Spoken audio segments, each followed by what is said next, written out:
The golden afternoon light slanted through the windows of Le Méridien Grand Paris, casting long shadows across the ornate lobby.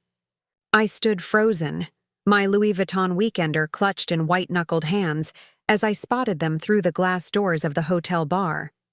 My husband of 11 years, Daniel, was leaning intimately toward a woman with cascading auburn hair, his fingers grazing hers across a small round table. The woman laughed, tossing her head back to expose the elegant line of her throat, and Daniel's eyes crinkled with that particular smile I once believed belonged only to me. My heart hammered against my ribs as I watched them, unnoticed. 3 months of suspicion, of sleepless nights scrolling through credit card statements and mysterious weekend conferences, had led me here, 5,000 miles from our Boston home. I'd rehearsed this moment countless times, imagined the satisfaction of catching them red-handed, but now that it was happening, the reality was far more visceral than anything I'd envisioned. I forced myself to breathe. Steady, Sophia. You knew this was happening. The maitre d' approached with a practiced smile. Madame, may I help you? I straightened my spine, summoning dignity from some deep reservoir within. Yes, I'd like to check in, please. The reservation should be under Morgan. Sophia Morgan. The same surname as the man sitting 20 feet away, oblivious to the storm about to break over his perfectly curated life. 6 months earlier. You're working late again? I cradled the phone between my ear and shoulder while stirring pasta sauce for a dinner Daniel wouldn't be home to eat. Again. Sorry. Soph. His voice had that distracted quality it often carried these days. The Wilson account is a mess. I need to rework these projections before tomorrow's meeting. I stared at the sauce bubbling on the stove, trying to ignore the hollow feeling expanding in my chest. This is the 3rd night this week. A beat of silence. I know, I'm sorry. I'll make it up to you this weekend. But the weekend came and went with Daniel constantly checking emails, taking calls in the other room, his mind elsewhere, even when his body was present on our couch. When had we become like this? When had the man who once surprised me with weekend trips to Vermont become this distant stranger? We'd met in graduate school, me studying art history, him in business. I'd been captivated by his ambition, his clear vision for the future. He'd been drawn to what he called my romantic soul, my passion for beauty and art. We balanced each other, everyone said. For years, it worked. I curated collections for the Boston Museum of Fine Arts while Daniel climbed the corporate ladder at Hartwick Financial. We bought a brownstone in Back Bay, talked about children someday, hosted dinner parties where our friends commented on how we still looked at each other with real affection after 7 years of marriage. Then Daniel made partner, and everything shifted. More responsibility, more pressure, more late nights. I'd been supportive, understanding, until I began to notice the changes, the new cologne, the sudden interest in his appearance, the guarded way he checked his phone. You're being paranoid, my friend Meredith told me over lunch. Daniel adores you. But I couldn't shake the feeling that something had changed. So I did what I'd sworn I'd never do. I checked his phone while he showered one morning, and there they were. Messages from CR innocuous at first glance, but with an undercurrent that made my stomach turn. References to meetings that weren't on his work calendar. Inside jokes I wasn't part of. I confronted him that evening. Who is CR? His expression flickered, surprise, then careful neutrality. A client. Camille Rousseau. From the Paris office? You text with clients at 11 p.m.? Sophia, it's international business. Time differences, you know that. His voice was reasonable, almost patronizing. And you need to tell your client that you miss her laugh? Daniel's face hardened. You went through my phone? Jesus, Sophia, are you having an affair? This is ridiculous. I'm not doing this. He grabbed his keys and left. When he returned hours later, he was contrite, explaining that Camille was an important client, that perhaps the relationship had become overly friendly, but nothing inappropriate had happened. He promised to establish better boundaries. I wanted to believe him. But the seed of doubt had been planted. Weeks passed in a strained detente. Daniel made efforts. Weekend brunch, flowers for no reason. and I tried to quiet my suspicions. But beneath the surface, something had broken between us. Then came the announcement of his business trip to Paris. 5 days in April to meet with international clients. I could come with you, I suggested casually over dinner. I haven't visited the Louvre's new exhibition. His fork paused midway to his mouth. Not this trip, Soph. It's going to be all meetings, no time for sightseeing. I nodded, but later that night, I slipped from bed and opened his laptop. His password hadn't changed since we first moved in together, my birthday. Some habits die hard. His emails revealed the truth in brutal clarity. Hotel reservations for 2 at Le Méridien Grand, dinner reservations at intimate restaurants. A carefully coordinated schedule with Camille Rousseau, who was not, as it turned out, a client, but a marketing executive in their Paris office. I read their exchanges, each word a fresh cut. The easy familiarity, the anticipation, the inside jokes about stealing time together. My fingers hovered over the keyboard. I could confront him now, demand answers, scream, cry, throw things. Instead, I quietly closed the laptop and returned to our bed, lying rigid beside the sleeping form of my husband. Cold determination replaced the hot ache of betrayal. If Daniel wanted Paris with his lover, he would have it. But I would be there to witness it. Planning my own Paris trip became my secret project. I withdrew money from my personal savings to book a flight arriving a day after Daniel's. I reserved a room at the same hotel under my maiden name, Reynolds, then changed it to Morgan at the last minute. You seem different lately, Meredith observed over coffee. More, focused? I shrugged. Just busy with the new exhibition. In truth, I was channeling my pain into meticulous planning. I bought new clothes, elegant, confident pieces that made me feel armored. I rehearsed what I might say when the moment came. Sometimes I imagined cold dignity, other times righteous fury. The night before Daniel's departure, he kissed me goodbye. I'll miss you, he said, and for a moment, his eyes held mine with something like regret. I forced a smile. Have a productive trip. After he left, I sat alone in our living room, surrounded by photographs of our life together. Our wedding day, hiking in Colorado, Christmas with my parents before they moved to Arizona, 11 years of shared history, and he had chosen to risk it all. For what? Sex? Excitement? The thrill of deception? My phone pinged with a notification from the airline app. Check-in for my flight was open. No turning back now. Paris in April was everything the songs promised. Blossoming chestnuts, sidewalk cafes, the Seine flowing beneath ancient bridges. But I saw it all through a haze of anxiety and determination as my taxi navigated from Charles de Gaulle to Le Méridien Grand. The plan was simple. Check in, rest, then casually encounter them in the hotel. I'd imagined scenarios ranging from a dramatic public confrontation to a quiet, devastating revelation. What I hadn't anticipated was spotting them immediately upon my arrival. Now, as the front desk clerk processed my check-in, I kept glancing toward the bar where Daniel and Camille remained absorbed in each other. Oblivious to my presence, "Your room is ready." "Madame Morgan," the clerk said, sliding a keycard toward me. "Room 524, would you like assistance with your luggage?" "No, thank you," I murmured, taking the card. "Actually," I hesitated, then leaned forward. "Could you tell me, is Mr. Daniel Morgan also staying at this hotel?" The clerk tapped on his keyboard. "Yes, madame. Mr. Morgan checked in yesterday. And he's in the bar right now?" The clerk glanced toward the bar, then back at me with newfound understanding in his eyes. "Oui, madame. Thank you."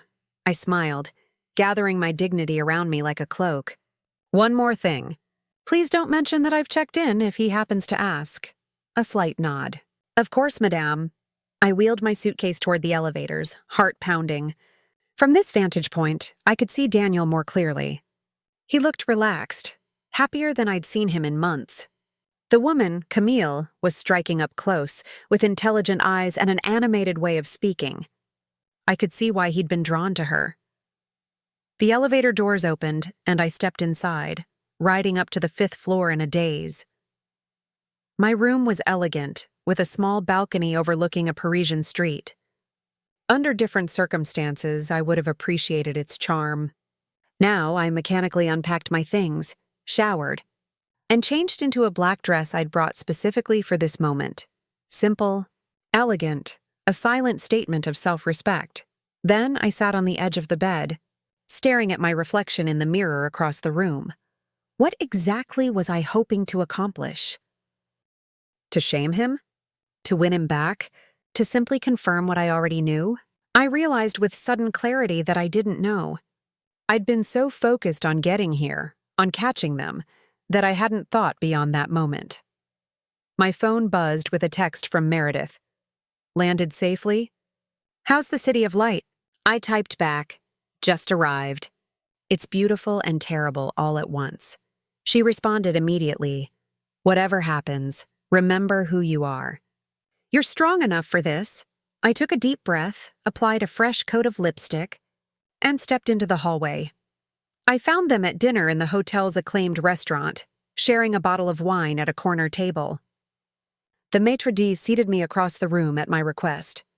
I ordered champagne and watched them over the rim of my glass. They touched constantly, his hand on hers, her fingers brushing his sleeve, heads inclined toward each other in that unmistakable intimacy of new lovers. Each gesture was a fresh wound, but I observed with clinical detachment, as though studying subjects in a psychological experiment. When the waiter brought their dessert, 1 plate, 2 forks, I signaled for my check. The confrontation wouldn't happen here, not in this crowded restaurant. I needed a more private setting for what would come next. I returned to my room and waited, watching the minutes tick by on the bedside clock. At 10:42 p.m., my phone lit up with the notification. I'd been waiting for the silent alarm. I'd set on Daniel's room keycard when I'd slipped. Into his room earlier that evening, they were back. Gave them 15 minutes, then walked down the corridor to room 637. I stood before the door, heart thundering in my ears. This was the moment all the planning had led to. Once I knocked, there would be no going back. I raised my hand and rapped sharply 3 times, muffled voices from within. Footsteps approaching. The door opened and Daniel stood there, hair disheveled, wearing just his dress pants and an unbuttoned shirt. His expression shifted from annoyance to shock to horror in the span of a heartbeat.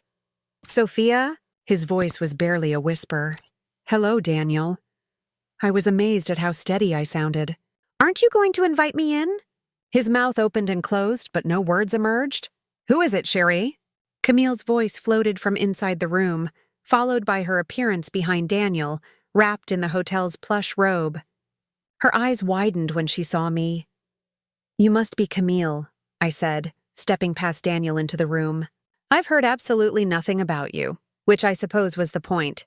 The room fell into stunned silence. I glanced around at the evidence of their tryst, discarded clothing, room service dishes, a bottle of champagne in a silver bucket. Sophia, I can explain, Daniel began. I cut him off with a raised hand. Please don't insult me with lies. I've read your emails. I know this isn't the first time you've met in Paris. Camille gathered the robe tighter around herself. I should go. No, stay, I said. This concerns you too. Daniel's shock was morphing into defensiveness. How did you even find us? Does it matter? I'm here. You're here. She's here. I gestured to the 3 of us. Quite the triangle we've formed. You followed me to Paris?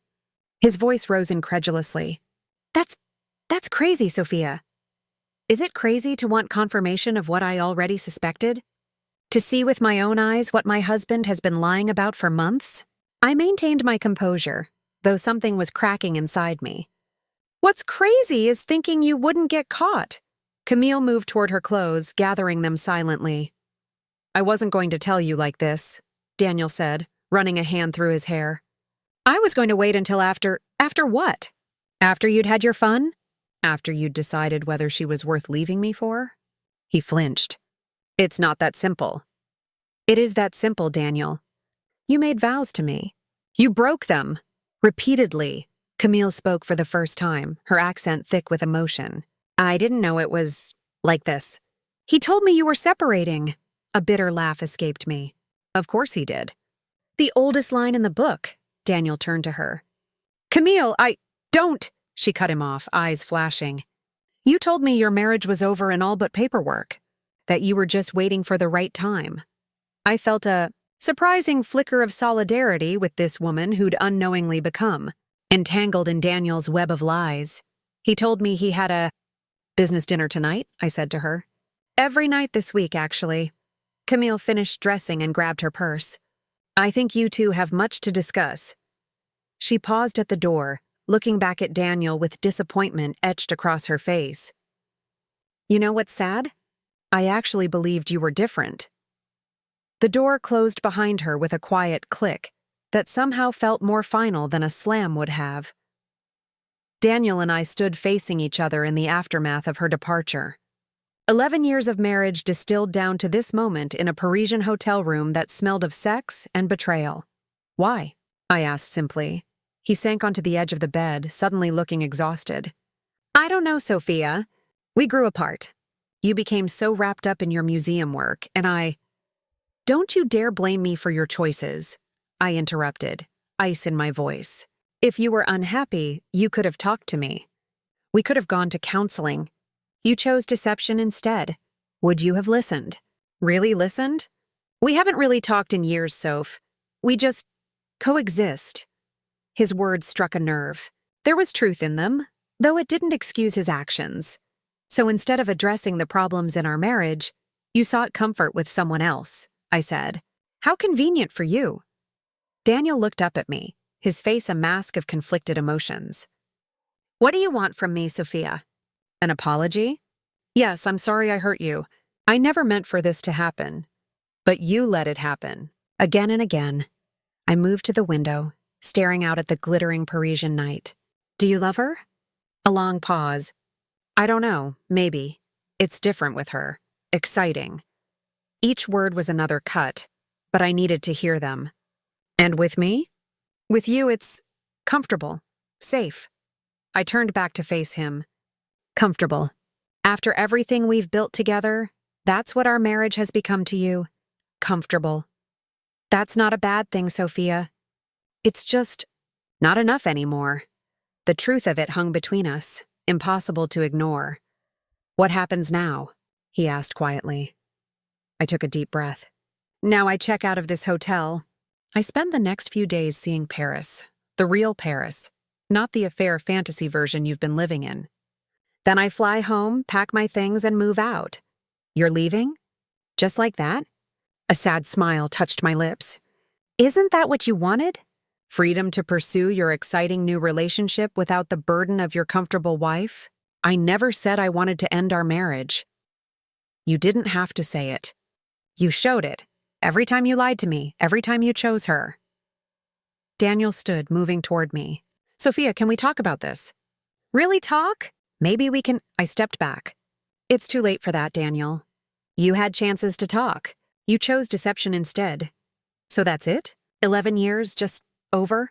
You ended it long before tonight. I reached for the door handle. I'll have my lawyer contact you when I return to Boston. Sophia. Wait, but I was already walking away, down the corridor toward the elevators, my steps growing steadier with each moment of distance I put between us. I didn't leave Paris immediately.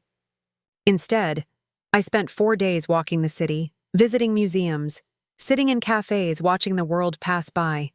I wandered the halls of the Louvre, stood before Monet's water lilies at the Orangerie, and climbed the steps of Sacré-Cœur at sunset. Paris in springtime was a city meant for lovers, yet I found unexpected solace in experiencing it alone. Daniel texted and called repeatedly. I let his messages accumulate unread, his voicemails unheard. Whatever he wanted to say could wait until we were both back on American soil, with lawyers present if necessary. On my last evening, I sat at a small restaurant in Montmartre, savoring coq au vin and a glass of Burgundy. My phone buzzed with another text from Daniel, but this time curiosity got the better of me. I'm at the hotel. Please meet me. One conversation before we go home. I owe you that much. I stared at the message, considering. Did I want closure? Or was clean severance the kinder cut? After paying my bill, I walked slowly back toward Le Méridien Grand, still undecided. The night air was cool against my skin, carrying the scent of rain and possibility. Daniel was waiting in the lobby, looking haggard. When he saw me, he stood quickly, uncertainty written across his face. "Thank you for coming," he said as I approached. "I haven't decided if I'm staying," I replied. "What do you want, Daniel?" "To talk." "Just talk." He gestured toward the hotel bar. "Please." I followed him to a quiet corner table, ironically the same one where I'd first seen him with Camille 4 days earlier. We ordered drinks in silence. "How was your time in Paris?" he asked finally. "Surprisingly healing," I said truthfully. "Yours?" He flinched. "I deserve that." "Yes, you did." I took a sip of my wine. "Where's Camille?" "Gone. Back to her apartment. She wants nothing to do with me." "Smart woman." Daniel looked down at his hands. "I've made a mess of everything." "You have," I agreed, feeling no need to soften the truth. "The question is, why did you ask me here? To apologize? To beg forgiveness? To ask for another chance?" He met my gaze directly. "I don't know if I deserve another chance, but I do know I owe you the truth. All of it." For the next hour, he talked. About feeling stagnant in his career despite the outward success. About the distance that had grown between us, a millimeter at a time, until it became a chasm. About meeting Camille during a conference last year and feeling seen in a way he hadn't in years. "None of this excuses what I did," he said finally. "I made choices that hurt you deeply, and I'll regret that for the rest of my life." I sat quietly, absorbing his words. "Thank you for your honesty. It's belated, but I appreciate it. What about you, Sophia? Where did we go wrong from your perspective?" The question surprised me. In all our recent conflicts, he'd never genuinely asked for my view. "We stopped choosing each other," I said after considering.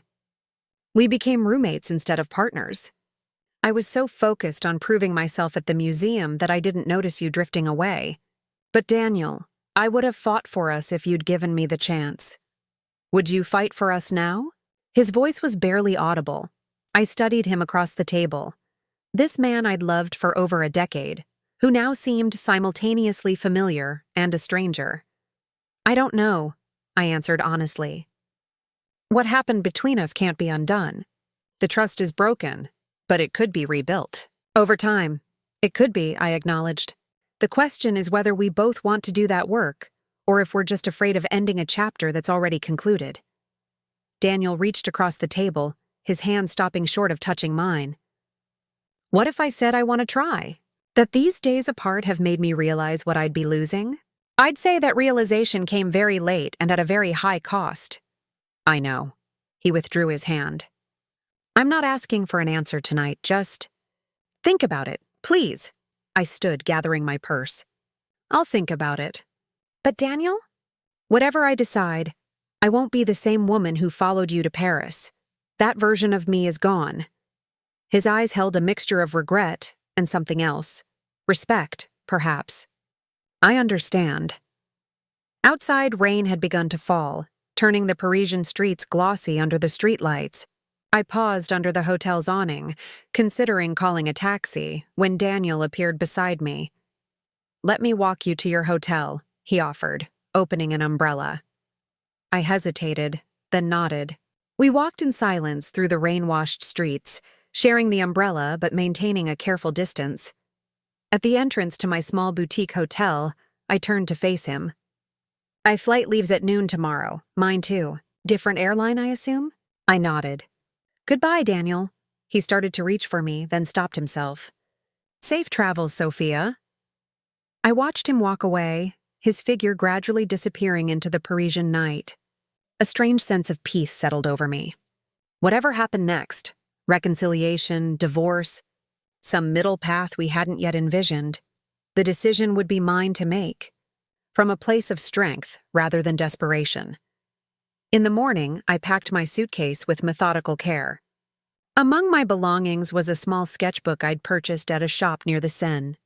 Its pages contained sketches of Paris as I'd experienced it alone.